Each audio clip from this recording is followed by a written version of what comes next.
તો હળવદ ખાતે શરણેશ્વર મંદિર નજીક ચાલી રહેલા વિકાસ કામોને લઈને ગંભીર પ્રશ્નો ઊભા થયા છે। ત્યારે અહીં આરસીસી રોડનું કામ ચાલી રહ્યું હતું, જેમાં અડધો રોડ તૈયાર થયા બાદ અચાનક આ તૈયાર થયેલો રોડ તોડી પાડવામાં આવ્યો છે। ત્યારે આ મુદ્દે કોંગ્રેસ મહામંત્રીએ કડક આક્ષેપ કરતા જણાવ્યું છે કે રોડના કામમાં ગુણવત્તાનો અભાવ જોવા મળી રહ્યો છે। તેમણે સ્પષ્ટ શબ્દોમાં જણાવ્યું છે કે પહેલાં રોડ બનાવવામાં આવે છે અને પછી તેને તોડી પાડવામાં આવે છે, જે જનતાના ટેક્સના પૈસાનો બગાડ છે।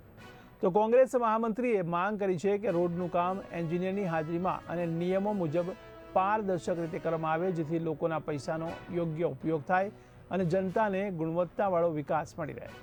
તેમણે ચેતવણી આપતા જણાવ્યું કે જો કામમાં સુધારો નહીં થાય તો આ મુદ્દે ઉગ્ર આંદોલન હાથ ધરવામાં આવશે।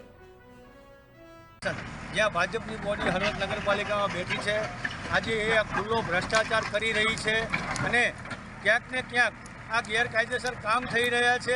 આજે તમે રોડ જોઈ શકો છો કે 3-3, 4-4 ઇંચનો પડ મારે છે અને ધૂળ માટીવાળા કોન્ટ્રાક્ટરનો અને ક્યાંક ને ક્યાંક આ કોન્ટ્રાક્ટર હળવદ નગરપાલિકાની મિલીભગતથી આવો ખરાબ રોડ થયો છે અને આજે આ ધર્મસ્થળ છે અમારું હળવદનું આન બાન ને શાન કહેવાતું શરણેશ્વર મહાદેવ મંદિર છે, જ્યાં આજે બાજુમાં જ કોંગ્રેસે બનાવેલો બગીચો છે, ત્યાં એક પાણો પણ નથી થઈ ગયો અને આ તમારે મહિનામાં રોડ તોડવાય પડે છે પાછા।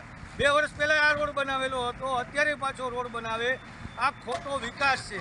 જો વિકાસ થતો હોય તો વિકાસનો વિરોધ નથી, પણ ભ્રષ્ટાચાર થતો હશે તો એનો વિરોધ થશે